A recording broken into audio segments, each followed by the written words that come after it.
শাশুড়ির কথাগুলো শুনে নিহার খুব কান্না পাচ্ছে, কারণ ওর কিছুই বলার বা করার নেই। তাই সে মাথা নিচু করে চুপচাপ কথাগুলো শুনেছে আর চোখের জল ফেলছে। অতগুলো কথা শুনিয়ে শায়লা বেগমের রাগ যেন কমলো না। তাই তো নিহার মাথা নিচু করে দাঁড়িয়ে থাকাটাও ওনার সহ্য হলো না। কি হলো নবাবজাদি, এখনো চুপ করে দাঁড়িয়ে আছিস কেন?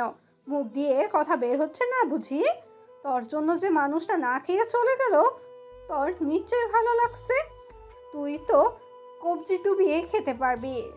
রাতে কি এমন করিস যে সকালে ঘুম থেকে উঠতে পারছিস না? রাতে কি শরীর বিলিয়ে চিলিয়ে যে এতক্ষণ ঘুম থেকে উঠতে হলো? মম। তুই চুপ থাক, তুই একদম কোনো কথাও বলবি না। অ্যাক্সিডেন্টের পর একটু সেবা করেছি কি করেনি, তোকেও বশ করে নিয়েছে, নয়তো অসাহস কি করে হয় নবাবজাদির মতন এত বেলা করে ঘুম থেকে উঠার? এটা কি ওর বাপের বাড়ি যে 8টা বাজলে ঘুম থেকে উঠবে? নিহা রুমে যাও। নেহা তবুও ঠায় দাঁড়িয়ে রইল। নেহাকে এখনো দাঁড়িয়ে থাকতে দেখে জয় এবার ধমক দিয়ে উঠল। কি হলো, কি বললাম কথা কানে যায়নি? রুমে যেতে বলেছি। জয়ের ধমক শুনে নিহা এবার কেঁপে উঠল। ছলছল চোখে জয়ের দিকে তাকালো। জয় আবারও বলল, রুমে যাও বলছি। নিহা ভয়ে কাঁপা কাঁপা পায়ে রুমের দিকে হাঁটা ধরল, কারণ নিহা জানে এখন ওর কপালে কি আছে। নিশ্চয়ই জয় এখন রুমে এসে ওকে মারধর করবে। নিহার ভয়ে সারা শরীর কাঁপছে। তার মানে কি জয় আবারও ওর সাথে আগের মতো ব্যবহার করবে? জয়ের মার খাওয়ার কথা মনে করতেই নিহার কপাল বেয়ে ঘাম ঝরছে। নিহাকে এভাবে কথা শোনানোর মাঝখান থেকে রুমে পাঠিয়ে দেওয়াটা শায়লা বেগমের হজম হলো না। উনি জয়ের দিকে তাকিয়ে কাঠ কাঠ গলায় বললেন, জয়, তুই ওকে রুমে পাঠিয়ে দিলি কেন? রুমে পাঠিয়ে দিয়ে বাসাতে চাইছিস তাই না? তার মানে তুইও কি এখন অন্য সব ছেলেদের মতন বউয়ের আঁচলের তলে ঢুকে গিয়েছিস? তুমি যেটা মনে করো। কি বলতে চাইছিস কি তুই? মম, আমার মনে হয় তোমার দিন দিন কথা বলার কমন সেন্সটুকু কমে যাচ্ছে। জয়, চিৎকার করছো কেন? যেটা সত্যি সেটাই তো বললাম। তুমি এখনো কোথায় কি বলতে হয় সেটাও বোধহয় জানো না। ও আজ না হয় একটু উঠতে দেরি করে ফেলেছে, তাই বলে তুমি ওকে এত কথা শোনাবে? তাও আবার এমন বিশ্রী কথা, বা যে কোনো মেয়েরই শুনতে খারাপ লাগবে। তোমার মুখে এমন কথা বলার আগে একটা বার কি ভেবে দেখেছো যে তোমারও একটা মেয়ে আছে? জয়, এখন কি তুইও তোর বাবার মতন ওর হয়ে কথা বলবি? ওই গায়েও ছোট লোকটা কি তোকেও বশ করে নিয়েছে? আগে তো আমি ওকে কিছু বললে তুই চুপচাপ থাকতি, আর এখন তুই কি না ওর জন্য আমার সাথে গলা উঁচু করে কথা বলছিস? 1 মাসের ব্যবধানে তুই এতটা বদলে গেলি যে আমার সামনে তুই ওর হয়ে কথা বলছিস? যদি তুমি তাই মনে করে থাকো তাহলে তাই। কারণ আমি এতদিন ভুল করেছিলাম, অমানুষ ছিলাম, এখনো হয়তো অমানুষই আছি। আর তাই এখন মানুষ হওয়ার চেষ্টা করছি। আসলে ভুলটা আমার নয়, ভুলটা তোমারই। ড্যাডের পাশাপাশি তুমিও যদি অ্যাজ এ মাদার সঠিক শিক্ষা দিতে, তাহলে হয়তো আমি ভুল করতাম না, আর এমন অমানুষও হতাম না, আর না নিহার প্রতি এমন অত্যাচার করতাম। তোমাদের কথা শুনে শুনে আমি মেয়েটিকে কত অত্যাচার করেছি, কত মারধর করেছি। তারপরেও দেখো, আজ যে আমি এখানে বসে আছি সেটাও ওর জন্যই। ও না থাকলে হয়তো আমার এখন বিছানায় শুয়ে থাকতে হতো। কারণ ও ছাড়া তো আমাকে দেখার মতো আর কারোর সময় ছিল না। অবশ্য আমি এসব বলছি কেন, এই বাড়ির সবাই তো নিজেদের নিয়ে ব্যস্ত। আমাকে দেখার বা আমার সাথে বসে গল্প করার মতো সময় কি কারো আছে? এখন আমার কি মনে হয় জানো মম? আমার মনে হয় বাড়িতে ড্যাড আর নিহা ছাড়া আর কেউ আমার আপন নয়। জয়, তার মানে তুই বলতে চাইছিস আমি আর জেসি তোর আপন নই? আমার তো সেটাই মনে হয়, নয়তো বিছানায় শুয়ে থাকা দিনগুলোতে আমার একা কাটাতে হতো না।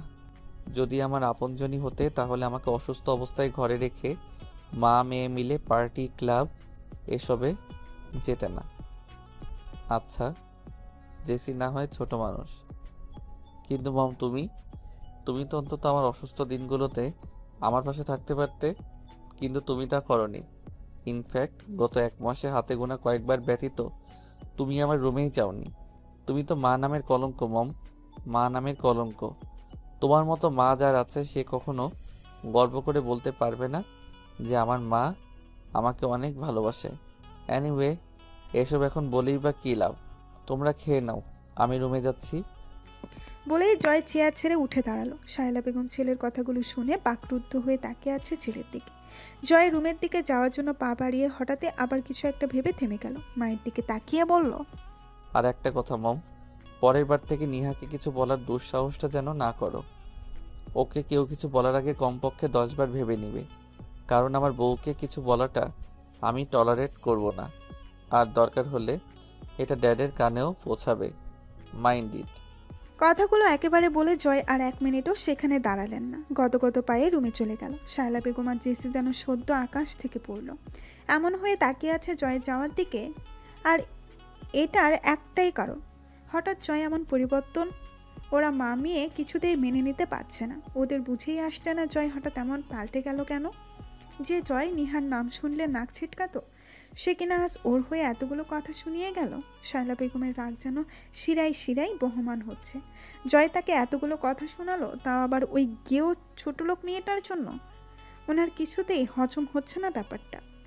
মম দেখলে নিহা নামক ভাইরাসটা করোনা ভাইরাসের মতো কিভাবে এই বাড়িতে ছড়িয়ে পড়েছে। প্রথমে ড্যাডকে হাত করলো, এখন আবার ভাইয়াকে হাত করলো। এমন হলে তো ড্যাড কিংবা ভাইয়া কেউ তোমার কোনো কথাই শুনবে না, ওই ছোট লোকটার কথাই শুনবে ওরা।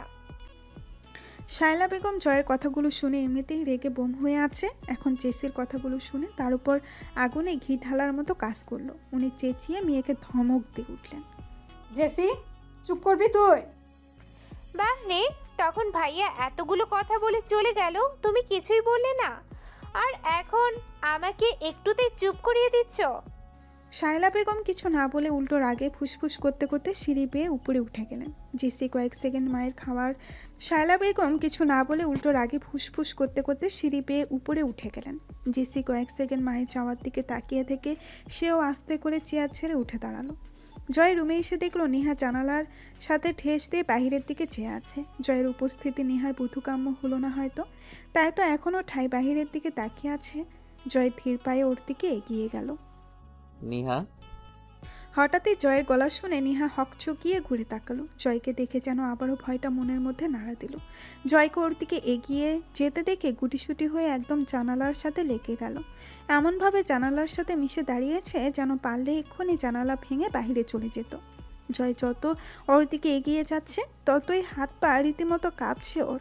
নিহা কাঁপা কাঁপা শরীরে ভীতু চাহনি নিয়ে এক দৃষ্টিতে তাকিয়ে আছে জয়ের পায়ের দিকে, যেটা জয়ের চোখে সহজেই ধরা পড়ল। নিহাকে এমন ভীতু হয়ে দাঁড়িয়ে থাকতে দেখে জয়ের ভেতরটা মুসুর দিয়ে উঠল। ও যদি আগে এমন বিহেভ না করতো তাহলে আজ হয়তো নিহা এতটা ভয় পেত না ওকে দেখে। নিহাকে দেখে এখন এমন মনে হচ্ছে যেন জেলখানার কোনো কয়েদিকে ফাঁসি দেওয়ার জন্য ডাকছে, আর তাই তো সে এখানে এসে লুকিয়ে আছে। জয় নিহার সামনে গিয়ে দাঁড়িয়ে নিহার উভয় বাহুতে হাত রাখতে নিহা আটকে উঠল। ভয়ে কয়েকটা শুকনো ঠুকো ঘিরে নিয়েছে ইতিমধ্যে।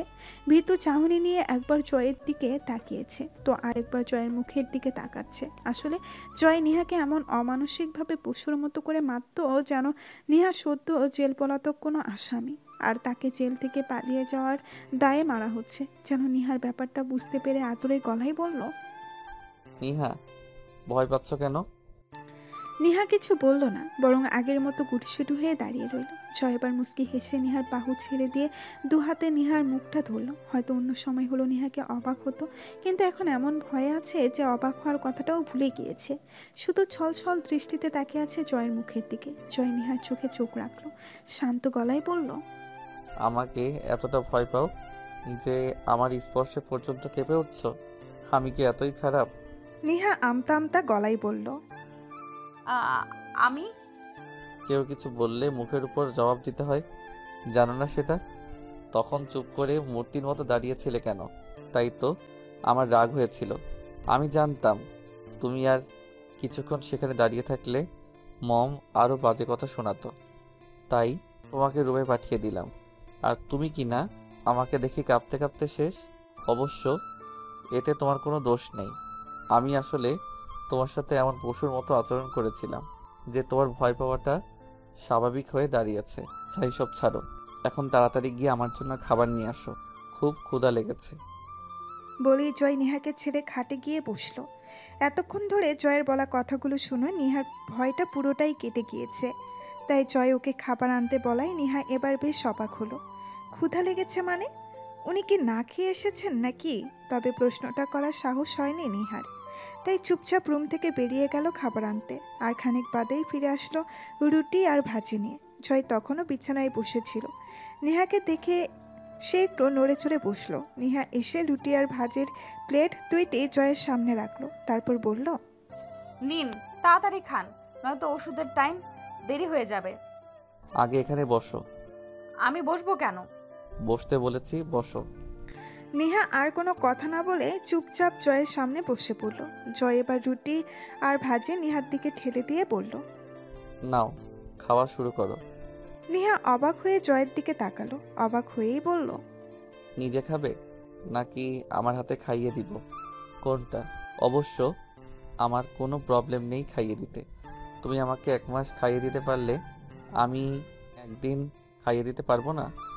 নেহার অবাকের মাত্রাটা যেন বেড়েই চলেছে। কাল থেকে জয়ের কথাবার্তাগুলো নেহার কেমন যেন লাগছে। কাল রাতে ডাইনিংয়ে নিজের পাশে বসিয়ে খাওয়ালো, আবার রাতে ওকে বুকে নিয়ে ঘুমালো। এতটুকু না হয় ঠিক ছিল, কিন্তু আজ আবার নিচের জন্য খাবার আনতে বলে এখন ওকে খেতে বলছে, আবার না খেলে নিজের হাতে খাইয়ে দিবে বলে ট্রিট দিচ্ছে। সবই কি বাস্তবে ঘটছে, নাকি নেহার কোনো ভ্রম হচ্ছে, নাকি পুরোটাই একটা স্বপ্ন? নেহা সবই ভাবছিল। নেহার ভাবনায় সুতো ছিল জয়ের ডাকে। নিহা, বাই এনি চান্স তোমার কি আমার হাতে খেতে ইচ্ছে হচ্ছে? আচ্ছা ওয়েট, আমি খাইয়ে দিচ্ছি। বলেই যেই না জয় হাত বাড়ালো, অমনি নেহা বাদ সাধল। না না, আপনার খাইয়ে দিতে হবে না, আমি নিজেই খাচ্ছি। বলেই নেহা তাড়াহুড়া করে খেতে শুরু করলো।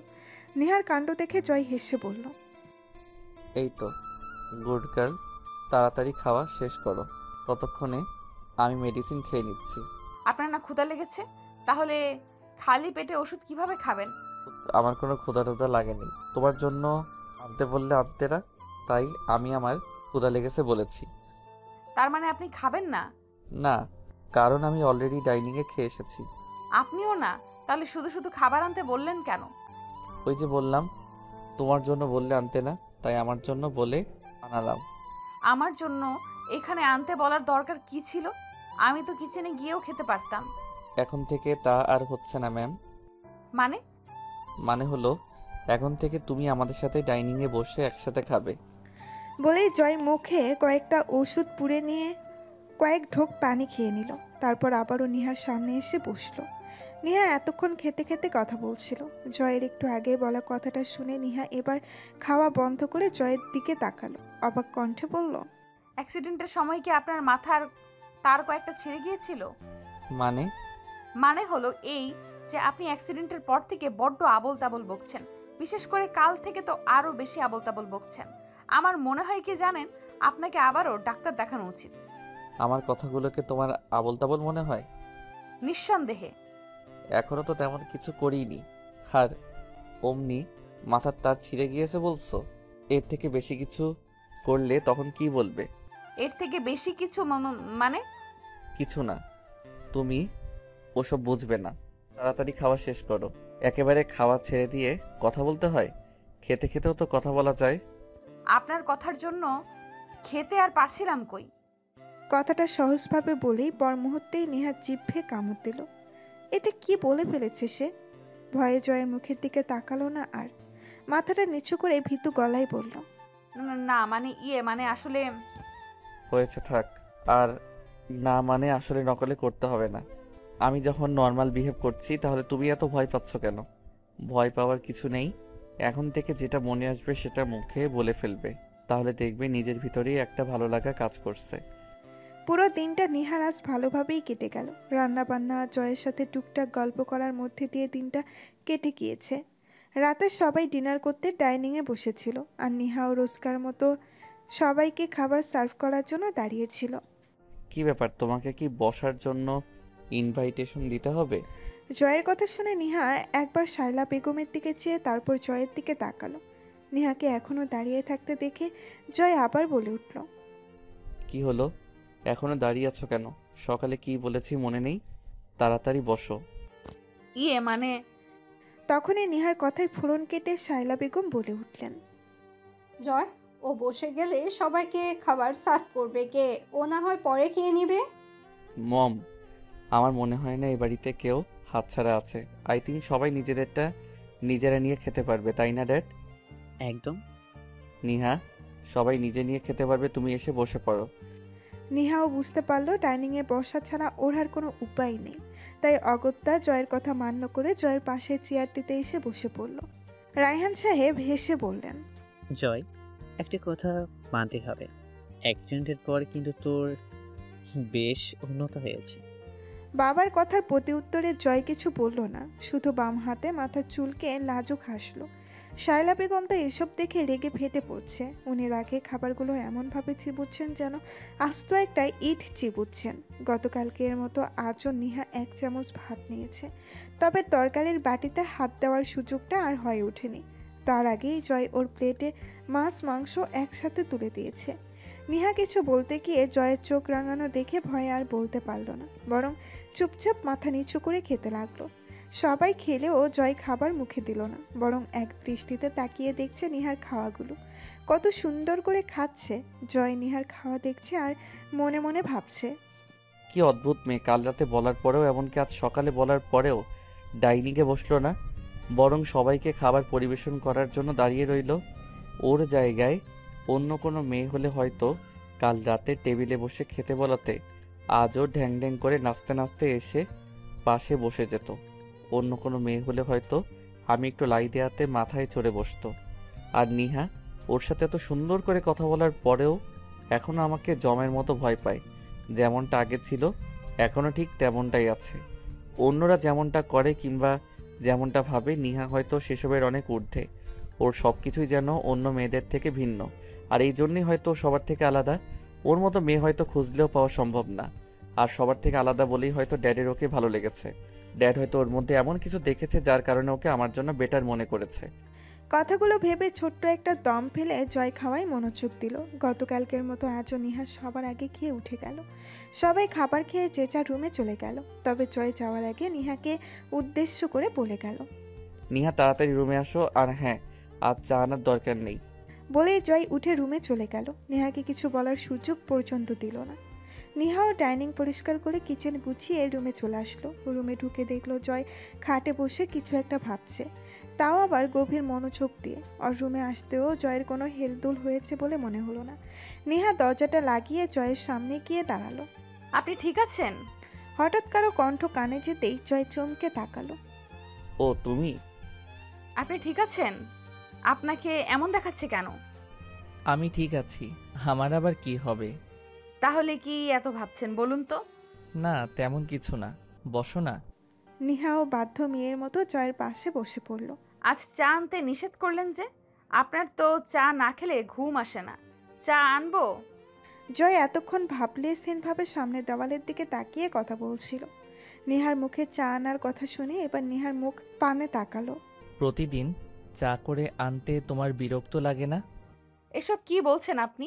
আমার বিরক্ত কেন লাগবে? এটা তো আমার দায়িত্ব। আনবো? না। কিন্তু আপনার তো চা না খেলে রাতে ঘুম আসে না। আমি বলেছিলাম আর তুমিও বিশ্বাস করে নিলে। মানে? মানে হলো, আমার চায়ের সাথে ঘুমের কোনো সম্পর্ক নেই। চা খেলে যেমন ঘুম হবে, চা না খেলেও তেমন ঘুম হবে। আমি জাস্ট চাটা আনতে বলতাম যাতে তোমাকে কষ্ট দিতে পারি, আর চা না আনলে যেন সুযোগ পেয়ে তোমাকে মারতে পারি। আসলে আমি চেয়েছিলাম যেন তুমি আমার অত্যাচার সহ্য করতে না পেরে এই বাড়ি ছেড়ে চলে যাও। রাতে ঘুমানোর আগে চা খাওয়ার অভ্যাসটা আমার কোনো কালই ছিল না, তাই আজ চা আনতে বারণ করলাম। ও নিহা। বলুন। আচ্ছা থাক, কিছু না। বলতে চেয়েও বলছেন না যে? কি বলবেন বলুন। আমার উপর রাগ করে আছো? বালাই ষাট, আমি আপনার উপর রাগ করবো কেন? সত্যি তুমি আমার উপর রেগে নেই তো? না। কেন? আপনার উপর রাগ করার মতো অধিকার আমার নেই। নেহার মুখে অধিকার নেই শব্দটি শুনে জয়ের বুকটা ধুপ করে উঠল। নেহা নিজেকে এতটা পর ভাবে ওর থেকে যে রাগ করারও অধিকার নেই বলছে।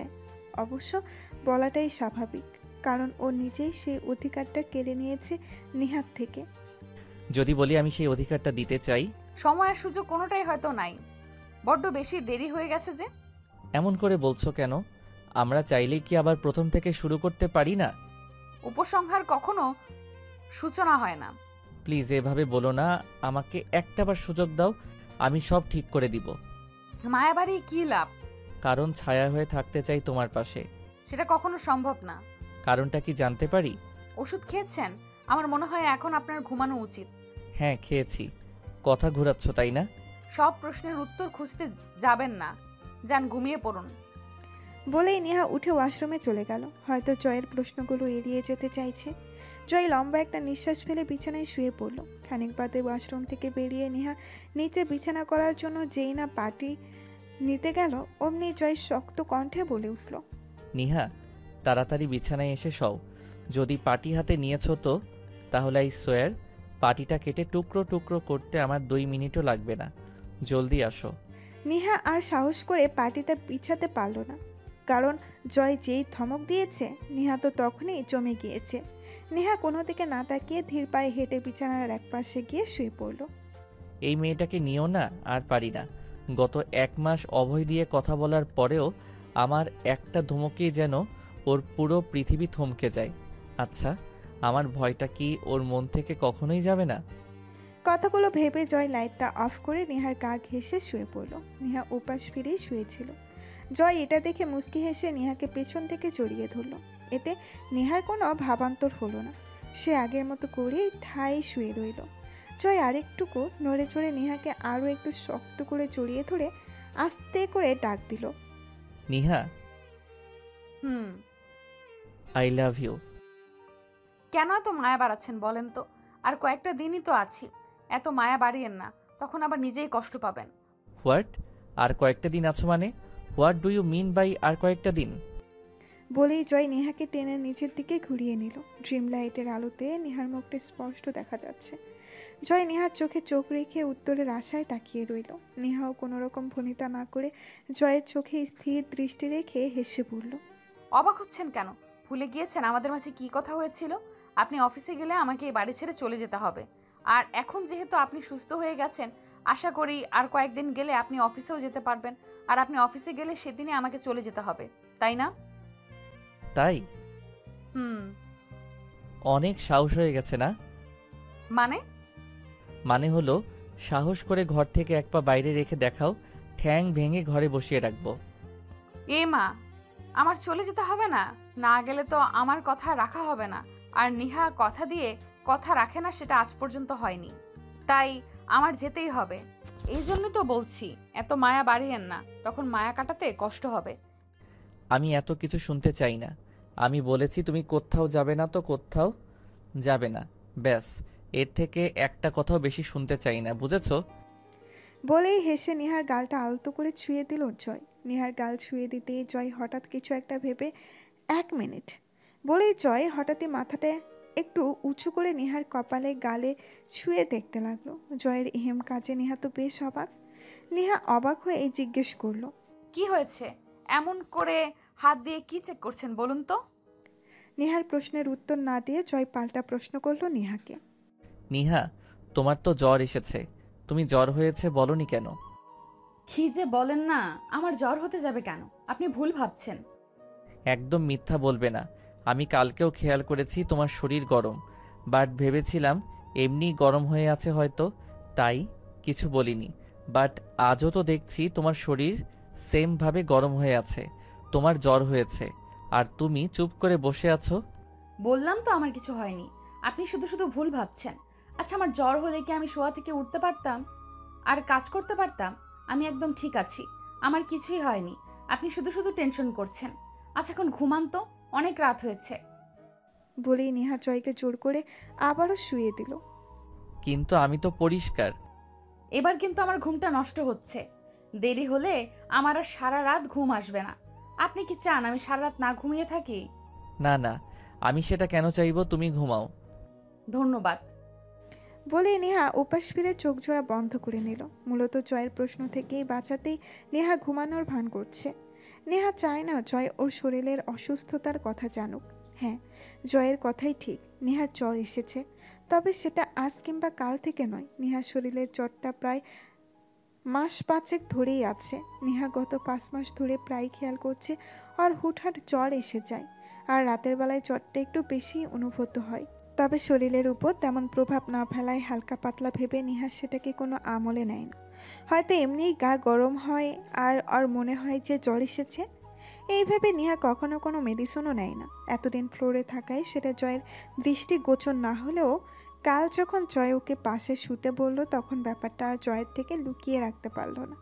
কাল যখন জয় নেহাকে জড়িয়ে ধরল তখনই জয়ের মনে হলো নেহার শরীরে জ্বর এসেছে। কিন্তু এটা শীতের সিজন বলে জয় ভেবেছিল শীতের কারণেই নেহার শরীরের তাপমাত্রাটা এমন উষ্ণ মনে হয়েছে। বাট আজ যখন সেম তাপমাত্রা অনুভব হলো জয়ের সন্দেহ হলো।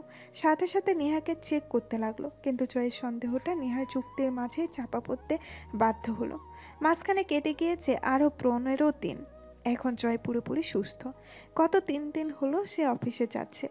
রায়হান সাহেবও ছেলেকে সব কিছু বুঝিয়ে দিয়ে নিজে অবসর নিয়ে নিলেন। যদিও রায়হান সাহেব প্রথমে রাজি হননি, কারণ উনি চেয়েছিলেন আরও একটু সুস্থ হয়ে তারপর জয় অফিসে জয়েন করুক। কিন্তু জয়ের জোরাজুরিতে তিনি আর না করতে পারলেন না। তবে জয় অফিসে জয়েন করার আগে নিজের সবচেয়ে বড় দায়িত্বটি পালন করতে ভুল করলো না।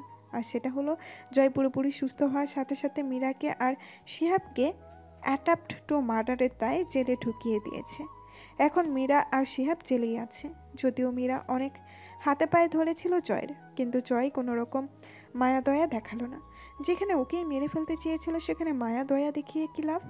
আর সবচেয়ে বড় কথা সেটা হলো জয় এখন নেহাকে প্রচণ্ড ভালোবাসে।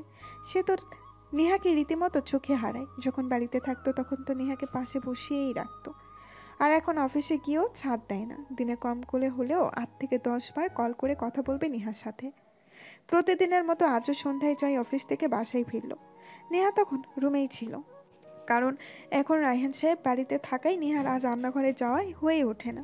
তাই ঋতুকেই একা হাতে সব করতে হয়। যদিও এতে নেহার খুব কষ্ট লাগে ঋতুর জন্য, কিন্তু কিছুই করার নেই।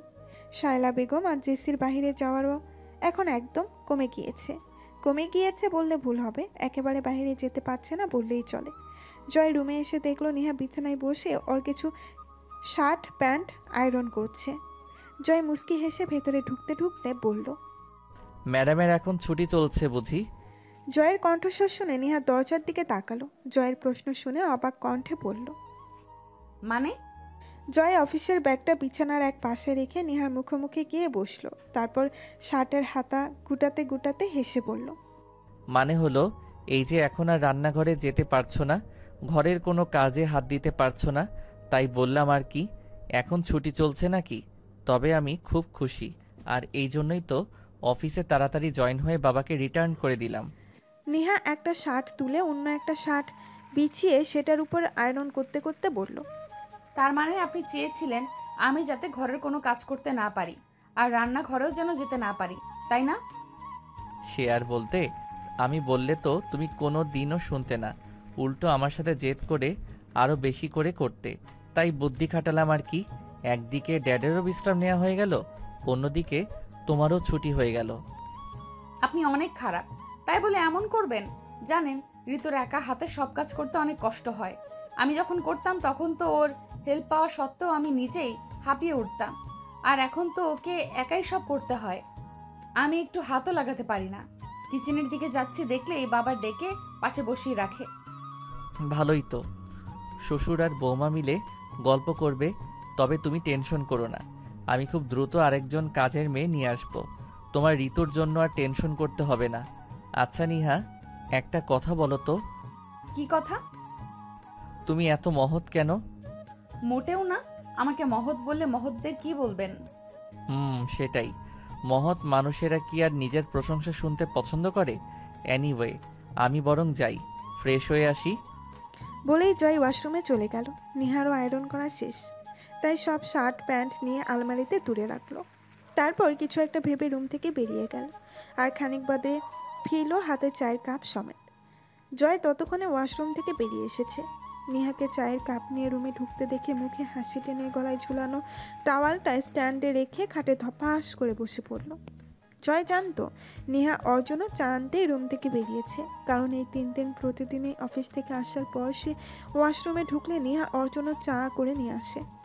আর শীতের সময় চাটা যেন জয়ের জন্য সোনার সোহাগা, আর সেটা যদি হয় নেহার হাতের তাহলে তো কোনো কথাই নেই। নেহা যে খুব ভালো চা বানায় সেটা জয় যখন ওকে পছন্দ করতো না তখন থেকেই মানতো। নেহা জয়ের হাতের চায়ের কাপ দিয়ে আবারও রুমের টুকটাক কাজ করতে লাগলো। জয় চায়ের কাপে চুমুক দিতে দিতে বলল, আচ্ছা নিহা, তোমার কি এখনো সব গোছানো হয়নি? 3 দিন হয়েছে আমরা এই রুমে এসেছি, আর তুমি এখনো কি এত গোছগাছ করছো বলো তো? এই রুম থেকে যখন গেস্ট রুমে সেটেল করেছিলে তখন তো একদিনেই সব গুছগাছ হয়ে গিয়েছিল, তাহলে এখন এত সময় লাগছে কেন? নেহা আলমারিতে কাপড়গুলো গুছাচ্ছিল, ওইগুলো আলমারিতে রাখতে রাখতেই বলল, আরে এইসব রুম চেঞ্জ করার কারণে গোছগাছ করছি না। রুমের গোছগাছগুলো তো গতকালই হয়ে গেছে। আসলে আলমারিটা একটু অগোছালো হয়েছিল তো, তাই গোছাচ্ছিলাম। ও, এরপর নেহা আর জয় আরও টুকটাক বিষয় নিয়ে কথা বলতে লাগলো। রাত 9টা বেজে 10 মিনিট। সবাই ডাইনিংয়ে বসে রাতের খাবার খাচ্ছিল। আসলে শীতের দিন হওয়ায় রায়হান সাহেব নতুন নিয়ম করেছেন রাত 9টায় ডিনার করে নেওয়াটা। নেহাও সেদিনের পর থেকে সবার সাথে বসেই খায়। সবাই যখন খাবার খেতে ব্যস্ত তখন রায়হান সাহেব গলা খা করে দিয়ে বলে উঠলেন, জয়, বলছিলাম যে এখন তো তুই অফিসের সামলাচ্ছিস আর আমিও অবসর পেয়ে গেছি। আর কয়েকদিনই বা একা একা সময় কাটাবো বল।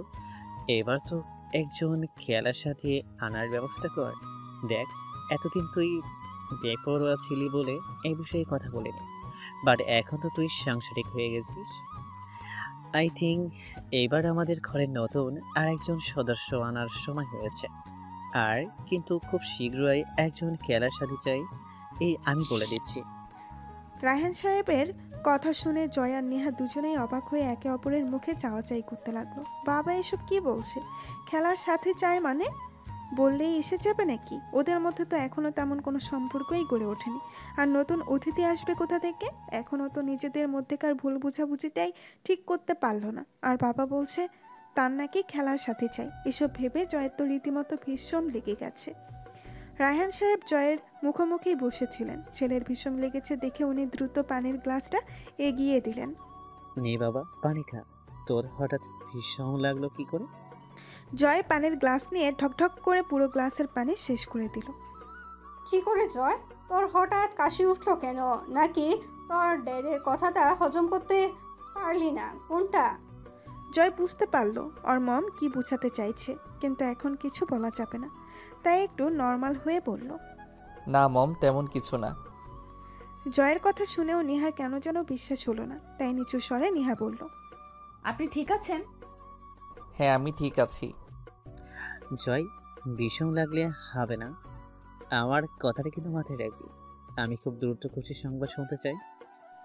নেহার তো এবার লজ্জায় মাটির সাথে মিশে যেতে মন চাইছে। বাবাও না, কিসব বলছেন? এভাবে কেউ খোলাখুলি বলে? নেহা জানে শ্বশুরমশাই তার অনেক ফ্রেন্ডলি, কিন্তু তাই বলে সবার সামনে এভাবে ইজ্জতের ভালোতা করবে?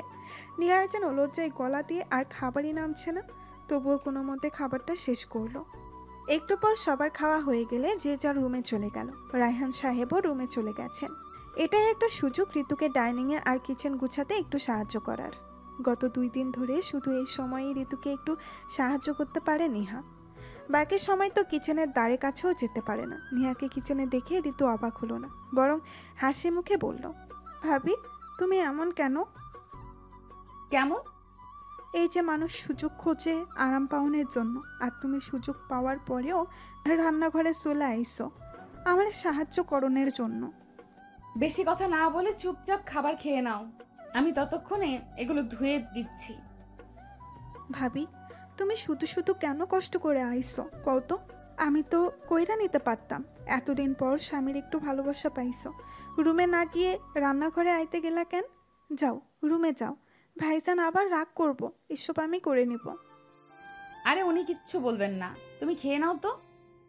ঋতু এবার প্লেটে খাবার নিয়ে খেতে শুরু করলো, আর খেতে খেতেই বলল, তবে একটা কথা কি জানো ভাবি? নেহা প্রশ্নসূচক দৃষ্টিতে তাকালো ঋতুর দিকে। ঋতু বলল, আমি কিন্তু মেলা খুশি হয়েছি যে ভাইজান এখন তোমারে ভালোবাসে দেখা। আমি তো সবসময় দোয়া করতাম যেন তোমারে ভাইজান বুঝতে পারে, আর যেন তোমারে খুব খুব ভালোবাসে। আমি চাইতাম ভাইজান তোমারে মেলা ভালোবাসুক। আল্লাহ আমার কথা শুনেছে। তোমার সুখ দেখা আমার কি যে ভালো লাগছে বলে বুঝাইতে পারুম না। সব সুখ কি আর সবার কপালে সয় রে ঋতু? এইভাবে কেন কইতাছো ভাবি? তার মানে আমি যা দেখি সবই কি ভাইজানের লোক দেখানো? ভাইজান কি তোমারে এখনো ভালোবাসে না? আসলে ঠিক তা নয়। উনি আমাকে ভালোবাসেন ঠিকই, কিন্তু আমার কেন যেন ওনার ভালোবাসাটা মেনে নিতে কষ্ট হচ্ছে। জানো ঋতু, উনি গত 15 দিনে আমাকে কম হলেও 1000 বার ভালোবাসি বলেছেন, কিন্তু আমি কোনো জবাব দিতে পারিনি। অনেকবার আমার কাছে ক্লোজ হতে চেয়েছেন, আমি তাতেও সম্মতি দিতে পারিনি। সব সময় মনের মধ্যে একটা বাধা কাজ করে। যখনই উনি আমার সাথে ঘনিষ্ঠ হতে চায়, তখন আমার কেন জানি না ওনার করা সব অন্যায়গুলো চোখের সামনে ভেসে আসতে থাকে। হ্যাঁ, আমি জানি যে উনি জোর করলে আমি বাধা দিতে পারবো না, কারণ উনি আমার স্বামী, আমার উপর পূর্ণ অধিকার আছে ওনার। বাট আমার মন থেকে সায় আসছে না ওনারকে কাছে টানার। ঋতুর খাওয়া শেষ, সেও এবার কাজে হাত লাগালো। ঋতু একজন ম্যাচিউর মেয়ে, তাই সে বোঝে নেহার কষ্টটা। নেহা যতটুকু বলেছে ততটুকুতেই সে বুঝে গিয়েছে জয় এখন নেহাকে অনেক ভালোবাসে আর নেহাকে স্ত্রীর অধিকার দিতে চাইছে। ঋতু কয়েক সেকেন্ড চুপ থেকে বলল, তুমি তো ভাইজানরে ভালোবাসো, তাইলে কেন এত বাধা কও তো? জানি না ঋতু, শুধু এইটুকুই জানি, কারো 2 দিনের মায়ায় পড়তে চাই না। ঋতু কিছু খুঁজে পেল না নেহার কথার পিঠে বলার জন্য, তাই চুপ করে রইল। প্রায় মিনিট 5 পর ওরা কাজ শেষ করে নিজেদের রুমে চলে গেল। সেই দিনের পর থেকে জয়ের জন্য রাতে এখন আর চা আনতে হয় না, কারণ জয় নিজেই বারণ করেছে নেহাকে চা না আনতে। নেহা রুমে এসে দেখলো জয় বিছানায় শুয়ে শুয়ে মোবাইল টিপছে। মূলত নেহা যতক্ষণ রুমে আসে না ততক্ষণ জয় এইটাই করে প্রতিদিন। নেহা আসার পর আর মোবাইলটা হাতেও নেয় না, আজও তার ব্যতিক্রম হলো না। নেহাকে রুমে আসতে দেখে জয় মুস্কি হেসে মোবাইলটা বালিশের পাশে রেখে 2 হাত মাথার নিচে রেখে আরাম করে শুয়ে নেহার দিকে চেয়ে রইল। যেই চাহনিতে নেহা প্রতিনিয়ত গায়েল হয়, শুধু নেহা কেন, এই চাহনিতে যে কোনো মেয়েই অনায়াসে তলিয়ে যেতে বাধ্য। নেহা তো জয়কে প্রথম দেখে এই চোখের মনেতেই আটকে গিয়েছিল। জয়ের শান্ত চাহনিটা যেন নেহাকে ক্ষণে ক্ষণে দুর্বল করে দেয়, কিন্তু নেহা এত তাড়াতাড়ি দুর্বল হতে চায় না, তাই নিজের সুপ্ত আবেগটা চাপা রেখে বলল, এমন করে তাকিয়ে আছেন কেন? দেখছি ম্যাডামের এতক্ষণে আসার সময় হলো। কি করব বলুন? ঋতুকে একটু সাহায্য করতে না পারলে আমার সারা রাত ঘুমই আসবে না। মেয়েটা একা একা কতক্ষণ করবে এতগুলো কাজ? তাই ওকে একটু সাহায্য করে আসলাম। কথাগুলো বলতে বলতে নেহা ড্রেসিং টেবিলের সামনে দাঁড়িয়ে মাথাটা হালকা আঁচড়ে নিল। জয় আগের মতোই শুয়ে থেকেই বলল, আমার বউয়ের এত গুণ আমি কোথায় নেই বলো তো? আচ্ছা, তোমার এত গুণ কেন? তবুও কারো মন পাওয়ার গুণটা নেই। আদৌ কি তাই, নাকি মনের পাশাপাশি পুরো মানুষটাকেই বশ করে নেওয়ার ক্ষমতা রাখো? আমার তো মনে হয় পুরো আমিটাকেই এখন তোমার করে নিয়েছো। জয়ের কথাই নেহা তাচ্ছিল্য হাসল, হেসে বলল, আজকাল আবেগটা একটু বেশি হয়ে গেছে আপনার, তাই এমন মনে হচ্ছে। আবেগের বশে মানুষের সাদাকেও রঙিন মনে হয়, জানেন নিশ্চয়ই সেটা। মেবি। তাই তো আজকাল শুধু চারপাশে নিহা নামক অস্তিত্বটাই শুধু খুঁজে পাই। নিজেকে বোঝান যে আবেগ দিয়ে জীবন চলে না, এটা বাস্তবতা। তাহলেই আর এমনটা হবে না, কারণ গেও মেয়েদের সাথে আর যাই হোক সংসার করা যায় না, কথাটা মনে করলেই হবে। কথাগুলো বলেই নেহা ওয়াশরুমে চলে গেল। জয়ের বুঝতে দেরি হলো না, নেহা ওর কথাটাকেই কথাগুলো বলেই নেহা ওয়াশরুমে চলে গেল। জয়ের বুঝতে দেরি হলো না, নেহা ওর কথাটাই ওকে ফিরিয়ে দিয়েছে। কথাগুলো বলেই নেহা ওয়াশরুমে চলে গেল। জয়ের বুঝতে দেরি হলো না, নেহা ওর কথাটা ওকে ফিরিয়ে দিয়েছে, কারণ ওই একদিন নেহাকে বলেছিল যে তোর মতো একটা গেও মেয়ের সাথে আর যাই হোক সংসার করা যায় না।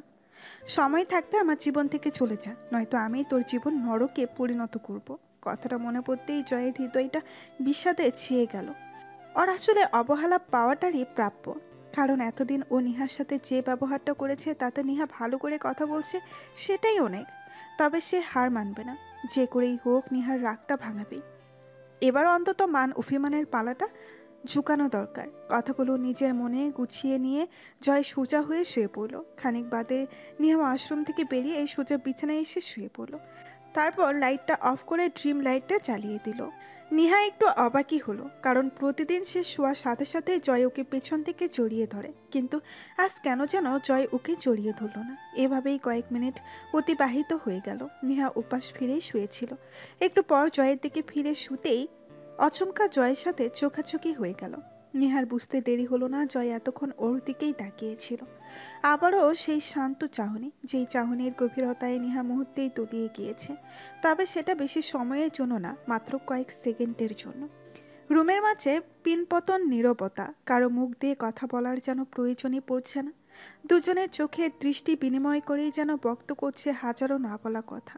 জয় নিহার গালে আলতো করে হাত রেখে কোমলভাবে স্পর্শ করলো। জয়ের এমন কোমল স্পর্শে নিহা যেন কেঁপে উঠল, তবে প্রকাশ করলো না সেটা, বরং ঠাই জয়ের চোখে চোখ রেখেই শুয়ে রইল। নীরবতার সুতো ছিঁড়ে হঠাৎই জয়ই কথা বলল। নিহা, হুম ডাইনিংয়ে ড্যাড কি বলেছে শুনেছ? হুম শুনেছিলাম। আচ্ছা, আমরা চাইলেই কি আমাদের মধ্যে সব ঠিক করতে পারি না? চাইলেই কি ড্যাডের ইচ্ছাটা পূরণ করতে পারি না? নিহা নিশ্চুপ। নিহাকে চুপ থাকতে দেখে জয় আবারও বলে উঠল। কি হলো, কথা বলছো না যে? আজ রাতটা ভালোবাসাময় হলে কি খুব বেশি ক্ষতি হবে? আমরা কি চাইলেই পারি না সব ভুলে আরেকটা অস্তিত্বের জন্ম দিতে? নিহা কোনো কথা বলল না, আগের মতোই চুপচাপ জয়ের মুখের দিকে তাকিয়ে রইল। আজ কি কথা না বলার পণ করেছো? কিছু বলছো না যে? আমরা কি আবার সব নতুন করে শুরু করতে পারি না? আমি আমার ভুলগুলো শুধরে নিতে চাই নিহা। আমি তোমাকে সেই অধিকারটা দিতে চাই যেটা প্রতিটা মেয়েই চাই। আমি আজ তোমাকে পূর্ণ করতে চাই, তোমাকে নিজের করে নিতে চাই। হবে কি আমার? মন সায় দিচ্ছে না। নীরবতার মাঝখান থেকে নিহার ছোট্ট করে বলা মন সায় দিচ্ছে না কথাটা যেন এক মুহূর্তেই জয়ের পুরো পৃথিবীটা থমকে দিল। সকল আশা ভরসা যেন নিমিষেই নিঃশেষ হয়ে গেল। তার মানে কি নিহা ওকে এখনো ক্ষমা করতে পারেনি? জয়ের পুরো হৃদয়টা যেন বিষাদে ছেয়ে গেছে। নিজের অজান্তেই নিহার গালে থাকা হাতটা গুটিয়ে আসলো। নিহাকে এই মুহূর্তে কি বলবে বা কি বলা উচিত কিছুই বুঝতে পারছে না জয়। তবুও নিজেকে শান্ত রেখে গলা ধরাই বলল। নিহা, তুমি আমাকে এত ঘৃণা করো যে আমাকে এখনো ক্ষমা করতে পারোনি? আমি কি এতটাই খারাপ যে আমাকে ক্ষমা করা যায় না? আমি মানছি আমি ভুল করেছি, আর মানুষ মাত্রই তো ভুল। তাই বলে কি আমাকে নতুন করে কোনো সুযোগ দেওয়া যায় না? আমরা কি সব ভুলে নিজেদের মাঝে মিশে যেতে পারি না? আমি তোমার রন্ধ্রে রন্ধ্রে মিশে যেতে চাই নিহা, তোমাকেও আমার রন্ধ্রে রন্ধ্রে মিশিয়ে নিতে চাই। আজ খুব ইচ্ছে করছে তোমায় নিজের করে পেতে, বড্ড ইচ্ছে করছে তোমায় নিজের সবটা দিয়ে ভালোবাসতে। তোমাকে নিয়ে ডুব দিতে চাই ভালোবাসার গভীর সাগরে। প্লিজ আমায় ফিরিয়ে দিও না। কথাগুলো বলছে আর নিহার গালে আলতো হাতের স্পর্শ করে যাচ্ছে জয়। জয়ের কোমল স্পর্শে নিহার যেন সারা শরীর শীতল স্রোত বয়ে গেছে। তবুও নিজেকে আবেগে না ভাসিয়ে শক্ত গলায় বলল। আপনি আমার স্বামী, আমার উপর পূর্ণ অধিকার আছে আপনার। আপনি চাইলে আমি বাধা দিতে পারবো না, কিন্তু সত্যি বলতে মন থেকে সায় দিতে পারছি না। তবে আপনি চাইলে আপনার অধিকার আদায় করে নিতে পারেন, আমি বাধা দেব না। নিহার কথাগুলো যেন জয়ের ভাঙা মনটাকে আরও একবার ভেঙে চুরমার করে দিল, যেটা জয়ের মুখ দেখেই বোঝা যাচ্ছে। তবে ভাঙা মনটা গুটিয়ে নিয়ে মুখে হাসি টেনে জয় বলল। না নিহা, আমি এভাবে তোমাকে চাই না। তোমার মনের বিরুদ্ধে আমি কিছুই করব না। যতক্ষণ না তুমি মন থেকে চাইছো আমি তোমার কাছে যাই, ততদিন আমি তোমার কাছে যাব না। যেদিন তুমি নিজ থেকে কাছে টানবে আমি সেই দিনের অপেক্ষায় আছি।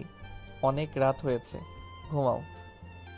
কথাগুলো বলেই জয় উপাসে ফিরে শুয়ে পড়ল। নিহার বুঝতে দেরি হলো না জয় ওর কাজে কষ্ট পেয়েছে, কিন্তু সেই বা কী করবে? মন সায় না দিলে তো কিছু জোর করে হয় না। নিহা একটা দীর্ঘশ্বাস ফেলে মনে মনে ভাবতে লাগলো। আমি জানি মানুষটা আমাকে আগে ভালো না বাসলেও এই কয়দিনে অনেকটা ভালোবেসে ফেলেছে। আমি এটাও জানি উনি আমাকে নিজের অংশ করতে চান, নিজের ভালোবাসায় সিক্ত করতে চান। কিন্তু আমারই বা কী দোষ? আমারও কি ইচ্ছে করে না ওনার ভালোবাসা পেতে?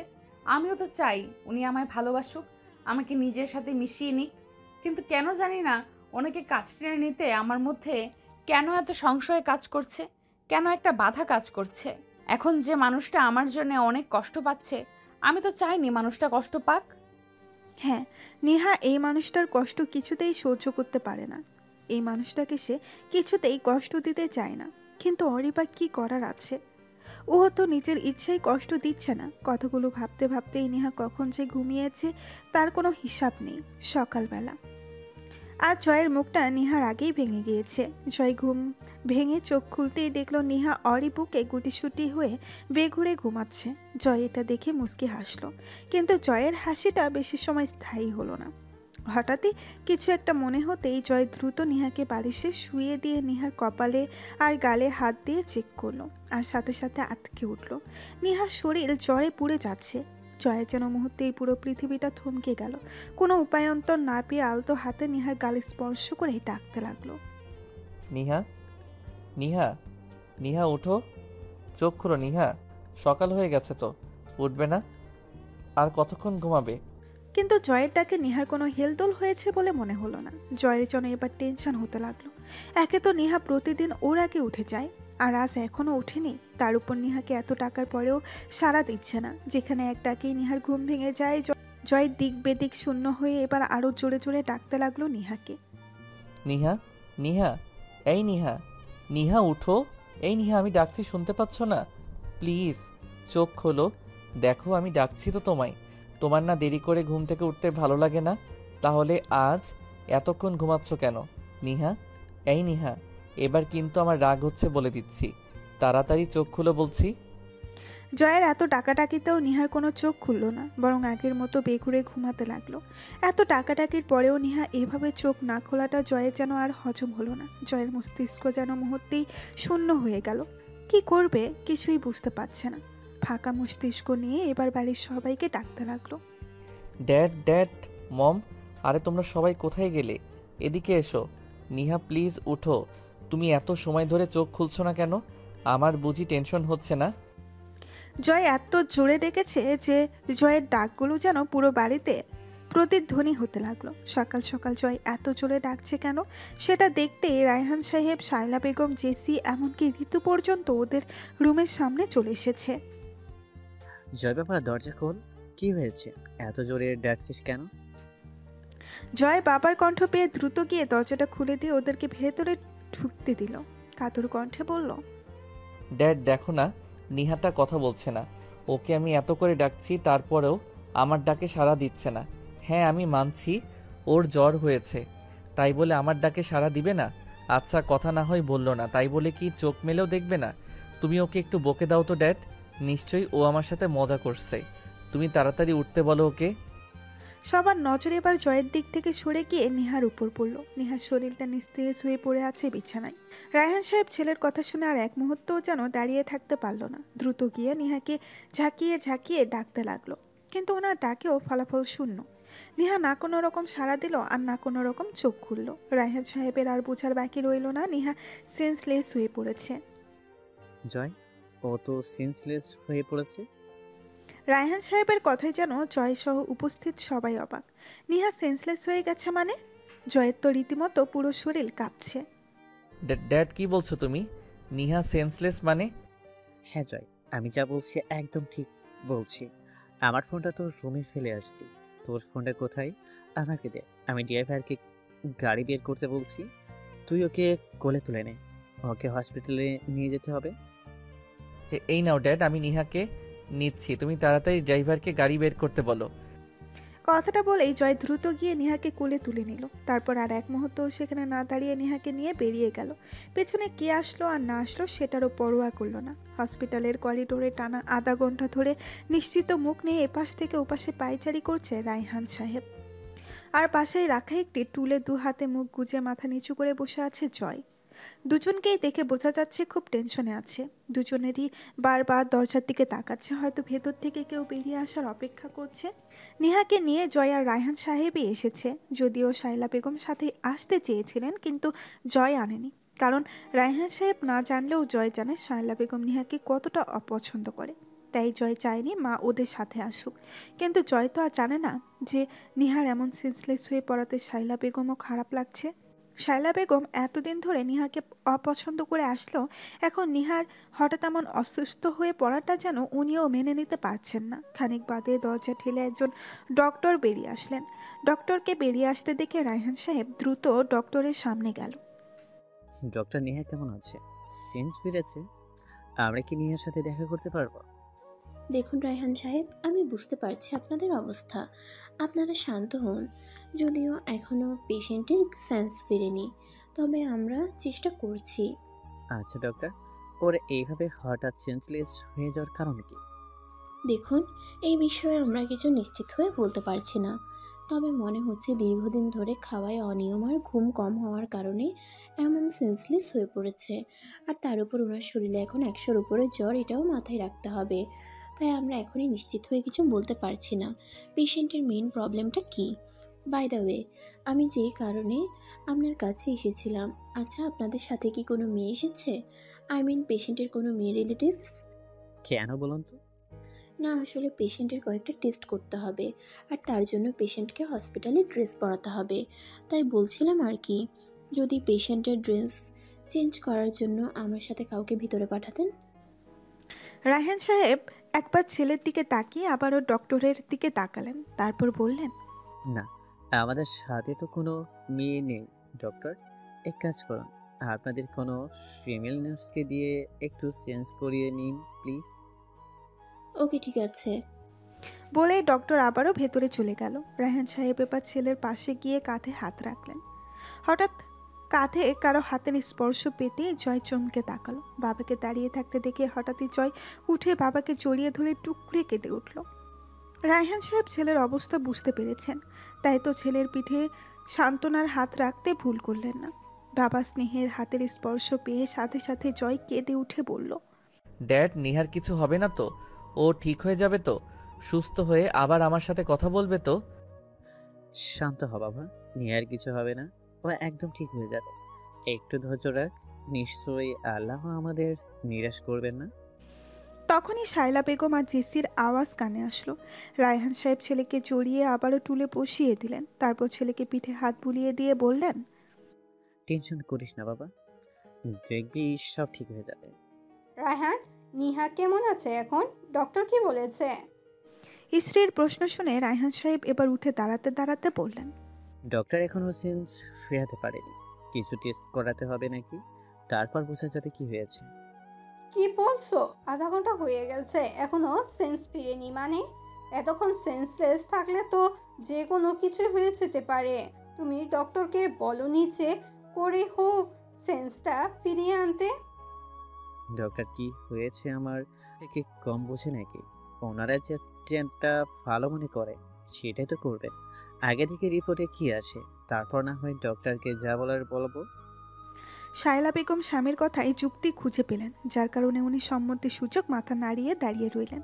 জেসি এতক্ষণ ওদের থেকে একটু দূরে দাঁড়িয়েছিল। ভাইকে এমন বিধ্বস্ত হয়ে বসে থাকতে দেখে ওরও এবার খারাপ লাগতে লাগলো। কিছু সময়ের ব্যবধানে ওর হাসি খুশি ভাইটা কেমন অসহায় হয়ে পড়েছে। ভাইকে এ অবস্থায় দেখে জেসির খুব খারাপ লাগছে। সে আর দাঁড়িয়ে থাকতে না পেরে ধীর পায়ে ভাইয়ের কাছে এগিয়ে গেল। জয় এক দৃষ্টিতে সামনের দেওয়ালটির দিকে তাকিয়ে আছে। দেখেই বোঝা যাচ্ছে সে এই জগতে নেই, হয়তো নিহাকে নিয়েই ভাবছে। জেসি ভাইয়ের কাঁধে হাত রেখে কান্না মিশ্রিত গলায় বলল, ভাইয়া, এমন ভেঙে পড়ছিস কেন? প্লিজ এমন ভেঙে পড়িস না। দেখবি ভাবির কিচ্ছু হবে না, ও একদম ঠিক হয়ে যাবে। তুই নিজেকে শক্ত রাখ। জেসির এতগুলো কথায় জয়ের যেন কোনো হেলদোল হলো না। ভাইকে এমন পাথর হয়ে যেতে দেখে জেসি ছলছল চোখে মায়ের দিকে তাকালো। শায়লা বেগম এতক্ষণ ধরে ওদের দিকেই তাকিয়েছিল। ছেলের পাথর হয়ে বসে থাকাটা ওনারও সহ্য হচ্ছে না, তাই উনি এবার ছেলের পাশে এসে দাঁড়ালেন। কিছু একটা ভেবে ছেলের কাঁধে হাত রাখলেন। কাঁধে কারো হাতের স্পর্শ পেয়ে জয়ের দ্বিতীয়বারের মতো ঘোর কাটলো। চমকে তাকালো হাতের মালিকের দিকে। মা দাঁড়িয়ে আছে ওর পাশে। শায়লা বেগম আশ্বাসে বুলিয়ে বললেন, টেনশন করিস না বাবা, নিহা একদম সুস্থ হয়ে যাবে, ওর কিচ্ছুই হবে না। তুই এমন করে ভেঙে পড়িস না, তোর কিচ্ছু হলে মেয়েটা তো তখন আরও বেশি কষ্ট পাবে। তুই তো জানিস মেয়েটা তোর কষ্ট সহ্য করতে পারে না। কষ্ট পাস না বাবা, সব ঠিক হয়ে যাবে। জয়ের চোখের কোণ বেয়ে চুপ করে দুফোঁটা জল গড়িয়ে পড়ল। ধরা গলায় বলল, মম, আমার কারণেই এমনটা হয়েছে তাই না? আমি জানি আমার জন্যই আজ নিহার এই অবস্থা। যদি আমি খেয়াল করতাম তাহলে ওর জ্বর আসতো না, আর সেন্সলেসও হতো না। ও সব আমার দোষ, সব আমার। বিশ্বাস করো মম, ওর কিছু হলে আমি নিজেকে কখনোই ক্ষমা করতে পারবো না, কখনোই না। শায়লা বেগম ছেলের কষ্টটা অনুধাবন করতে পারছেন, কারণ উনি জানেন ওনার ছেলে অ্যাক্সিডেন্টের পর থেকে নিহাকে অনেক বেশি ভালোবেসে ফেলেছে। আর ভালোবাসবে নাই বা কেন? যেই মেয়ে নিজের খাওয়া ঘুম বাদ দিয়ে রাত দিন এক করে ওকে সুস্থ করে তুলেছে, ওকে তো ভালোবাসা যায়। হয়তো শায়লা বেগম তখন বুঝতে পারেনি, কিন্তু এখন হাড়ে হাড়ে বুঝতে পারছেন। প্রায় ঘন্টাখানেক পর একজন মহিলা ডক্টর বেরিয়ে আসলেন ভেতর থেকে। ডক্টরকে বেরোতে দেখে জয় সহ সবাই এগিয়ে গেল। জয় কিছু বলার আগেই রায়হান সাহেব বলে উঠলেন, ডক্টর নেহা কেমন আছে এখন? চেঞ্জ ফিরেছে ওর? হ্যাঁ, পেশেন্টের জ্ঞান ফিরেছে। মুহূর্তেই সবার মুখে হাসি ফুটল। রায়হান সাহেব খুশি হয়ে বললেন, ডক্টর সত্য বলছেন আপনি? নেহা চেঞ্জ ফিরে এসেছে? হ্যাঁ, পেশেন্টের জ্ঞান ফিরেছে, কিন্তু ডক্টরের মলিন কণ্ঠে কিন্তু বলা শুনে সবার মুখের হাসি যেন মুহূর্তে গায়েব হয়ে গেল। রায়হান সাহেব অবাক হয়ে বললেন, কিন্তু কি ডক্টর? তার আগে এটা বলুন যে পেশেন্ট আপনার কি হয়? কেন? আমার মেয়ে। আপনি কি মেয়েকে কোনো পশুর সাথে বিয়ে দিয়েছিলেন? ডক্টরের কথা শুনে রায়হান সাহেব অবাক হয়ে একবার জয়ের দিকে তাকিয়ে আবারও ডক্টরের দিকে তাকালেন। মানে? মানে হলো, আমার মনে হয় আপনার মেয়েকে যার সাথে বিয়ে দিয়েছিলেন সে নিশ্চয় একজন অমানুষের পশু ছিল। আচ্ছা, কখনো কি মেয়ের খোঁজ খবর নেননি নাকি? কখনো কি মেয়ের কাছে জানতে চেয়েছেন মেয়ে সুখে আছে কিনা, নাকি বিয়ে দিয়েই দায়িত্ব পালন করে ফেলেছেন? কোনটা? দেখুন, আমি আপনার কথায় মাথা কিছু খুঁজে পাচ্ছি না। প্লিজ ক্লিয়ার করে বলবেন একটু। ওকে, বলছি। আপনি এমন একজনের সাথে মেয়েকে বিয়ে দিয়েছেন যে আপনার মেয়েকে একেবারে মৃত্যুর মুখে ঠেলে দিয়েছে। যদি ওনার ড্রেস চেঞ্জ করার সময় নার্স আমাকে ডেকে না দেখাতো, তাহলে তো আমি জানতেই পারতাম না যে এখনও এমন মানুষ হয় যারা পশুর মতো বউ মারে। আপনার মেয়ের পুরো শরীরে অজস্র মারের দাগ। মারগুলো এমনভাবে মেরেছিল যে প্রতিটা মারের স্থানে রক্ত হয়ে গিয়ে জমাট বেঁধে গেছে। আপনি পুরুষ মানুষ না হলে আমি অবশ্যই আপনাকে নিয়ে গিয়ে দেখাতাম যে কতটা পশুর মতো মেরেছে আপনার মেয়ের জামাই। আর মারগুলো একদিন দুই দিনের নয়। দাগগুলো দেখে আমি যেটা বুঝতে পারলাম সেটা হলো দাগগুলো দীর্ঘদিন ধরে মারার কারণে হয়েছে। অর্থাৎ ওনাকে দীর্ঘদিন ধরে শরীরে মারাত্মকভাবে আঘাত করা হয়েছে। শরীরে এমন কোনো জায়গা নেই যেখানে মারের দাগ নেই। আর সবচেয়ে বড় কথা হলো ওনার শরীরে দীর্ঘদিন ধরে জ্বর ছিল, যার কারণে ওনার জ্বরটা টাইফয়েডে পরিণত হয়েছে। একদিকে মারের কারণে শরীরের বেশিরভাগ অংশে রক্ত জমাট বেঁধে গেছে, অন্যদিকে দীর্ঘদিন ধরে ওনার জ্বর ছিল। দুটো মিলে পেশেন্টের রক্তে ব্যাপকভাবে প্রভাব ফেলেছে, যার কারণে ওনার রক্তে ক্যান্সার ধরা পড়েছে। আর পেশেন্টের কন্ডিশনও তেমন ভালো না। পেশেন্টের কন্ডিশন খুবই ক্রিটিক্যাল, তবে এখনও ফার্স্ট স্টেজে হওয়ায় আমরা সেন্স ফেরাতে সক্ষম হয়েছি। ডক্টরের এক নাগালে বলা কথাগুলো শুনে সবার মাথায় যেন আকাশ ভেঙে পড়ল। রায়হান সাহেব তো বিশ্বাসই করতে পারছে না ওনার ছেলে এমন জানোয়ারের মতো নেহাকে মেরেছে। আর নেহা, ও তো একবার বলতে পারতো, তাহলে হয়তো উনি এই নরপশুর হাত থেকে ওকে রক্ষা করতে পারতেন। রায়হান সাহেবের এখন এই ভেবে মাথা ফাটাতে ইচ্ছে করছে যে কেন উনি নিহার বিয়েটা জয়ের সাথে দিয়েছিল। রায়হান সাহেবের ভাবতেই চোখের কোণে জল এসে গিয়েছে। আজ ওনার জন্য কিনা নিহা মৃত্যুর মুখে পতিত হয়েছে। হ্যাঁ, তার জন্যই তো। তিনি যদি জয়ের সাথে নিহার বিয়ে না দিতেন তাহলে আজকের এই দিনটা আর দেখতে হতো না কাউকে। নিহার ক্যান্সার ধরা পড়েছে কথাটা যেন উপস্থিত সবার উপর প্রভাব ফেলেছে। শায়লা বেগম আর জেসিও তো এখনও অবাক হয়ে ডক্টরের মুখ পানে চেয়ে আছে। আর জয়, সে তো এখনও বাকরুদ্ধ হয়ে ঠায় দাঁড়িয়ে আছে। আশেপাশের জগৎ থেকে যে সে অনেক দূরে সেটা ওকে দেখেই বোঝা যাচ্ছে। ওর হয়তো বিশ্বাস হচ্ছে না ওর জন্য আজ নিহা মৃত্যুর মুখে। এমন একটা দিন আসবে যেটা জয় কখনো কল্পনাও করেনি। জয় কেন, হয়তো রায়হান সাহেবের বাড়ির কেউই কল্পনা করতে পারেনি এমন একটা দিন আসবে। রায়হান সাহেব অবিশ্বাস্য কণ্ঠে বললেন, ডক্টর, এইসব আপনি কি বলছেন? নিশ্চয়ই আপনার কথা ভুল হচ্ছে। হয়তো আপনাদের রিপোর্টে ভুল এসেছে। এটা কিছুতেই হতে পারে না। আমার মেয়ের কিছুতেই এমন একটা মরণ ব্যাধি হতে পারে না। ওরে ক্যান্সার হয়েছে সেটা আমি কিছুতেই মানতে পারছি না। I am sorry to say Raihan সাহেব, আমি যেটা বলছি একদম ঠিক বলছি। আমার কিংবা আমাদের কারো কোনো ভুল হচ্ছে না। ইনফ্যাক্ট আমরা দুইবার টেস্ট করিয়ে কনফার্ম হয়ে তারপর আপনাদের জানাচ্ছি। ওনার শরীরে মারের প্রভাবগুলো এমনভাবে পড়েছে যে প্রথমে জ্বর হয়েছে, আর পরে সেটা টাইফয়েড প্লাস ক্যান্সারে পরিণত হয়েছে। ডক্টরের কথায় রায়হান সাহেবের ভাঙা মনটা আবারও একবার ভেঙে চৌচির হয়ে গেল। উনি কাঁপা কাঁপা কণ্ঠে জিজ্ঞেস করলেন, ডক্টর, তাহলে কি ওর কোনো চিকিৎসা নেই? আপনারা যে কারণেই হোক প্লিজ আমার মেয়েটাকে বাঁচান। ওর কিছু হলে আমি নিজেকে কখনোই ক্ষমা করতে পারবো না। যত টাকা লাগে আমি দিব, প্রয়োজনে আমি আমার সমস্ত প্রপার্টি বিক্রি করে দিব। যার জন্য আমার এত সম্পদ, এত টাকা পয়সা, আজ তার মেয়েকে যদি আমি নিজের হাতে মৃত্যু দেখে ঠেলে দিই, তাহলে আমি কেমন মানুষ? Please do something at any cost. Please আমার মেয়েটাকে বাঁচিয়ে দিন।